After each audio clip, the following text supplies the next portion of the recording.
ভাই সবাই রেজাল্ট খাটাইছে, তার মুখ আমরা দেখতে চাই না। তুমি যে আমার এত পছন্দ করে আগে কও নাই তো। আজকের দিনটা দেখি, তারপর নয় চলে যাবো। মতো জুতা দিয়ে পিড়ি। হ্যালো বন্ধুরা, আপনাদের সকলকে রায়হানের চ্যানেলের পক্ষ থেকে স্বাগত। তো আশা করি সকলেই ভালো আছেন।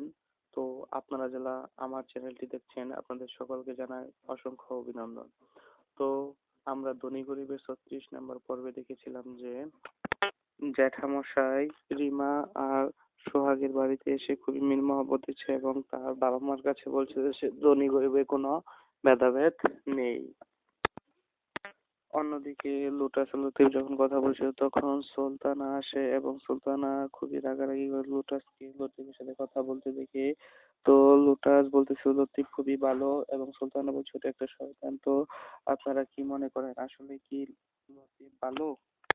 এদিকে সোহাগের বাবা মুরলের কথা শুনে, মানে রিমা জ্যাঠামশাইয়ের কথা শুনে সকলকে মাফ করে দিয়ে জেলখানা থেকে ছাড়ানোর চিন্তা ভাবনা করছিল এবং তারা কি বলে সে সম্পর্কে মতামত প্রকাশ করছিল। তো আপনারা কি মনে করেন? আশা করি যে তারা মনে হয় সম্ভবত আপনার মুরলদেরকে ছেড়ে দিবে।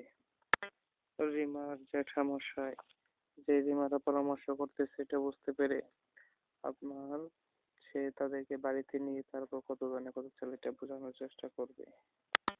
জ্যাঠামশাই শুধু মনে মনে বলতেছে সময়টা আসুক, তারপরে সকলকে কিভাবে সাইজ করতে হয় এবং সকলের সকল জবাব সম্পর্কে সে সমাধান করবে এবং সকলকে সঠিক জবাব দেওয়ার চেষ্টা করবে সে।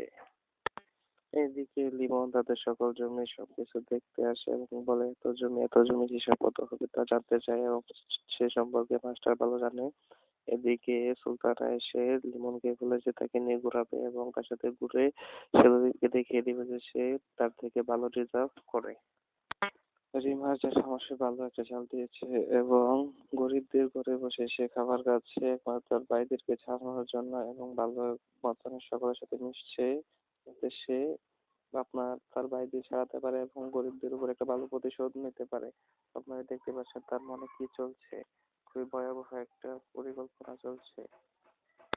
এদিকে হাস্যকর বিষয় হচ্ছে যখন ছোট মোড়ল বড় মোড়লের উপর কথা বলতে পারে না তখন আপনার তার সুরজের মা আসে এবং সুরজের মার সাথে কথা বলে এবং সুরজের মা যখন ভালো বুদ্ধি দিতে চায় তখন তাকে শুধু ডিসিশন নিয়ে নিবে। তো হাস্যকর বিষয় হচ্ছে যে সুরজের মা তখনই বলে আমি ডিসিশনটা নিয়ে নিব। এদিকে সুলতানা লিমন ও লতিফ এবং মাস্টার সকলের সাথেই দেখা হয়েছে একসাথে। তো লতিফ সুলতানার সাথে লিমনকে দেখে খুবই কষ্ট পেয়েছে এবং মাস্টারও খুবই কষ্ট পেয়েছেন এবং সুলতানা তাদেরকে কষ্ট দেওয়ার জন্য এরকম নাটকটি সাজিয়েছে এবং সে আশা করি সুলতানা লতিফকে একটু একটু ভালোবেসে ফেলেছে। এইদিকে রতন জেলখানায় বসে কল্পনা করতেছে সোহানার সাথে মিলে চকলেট খাওয়াচ্ছে এবং সোহানার সাথে গল্প করছে।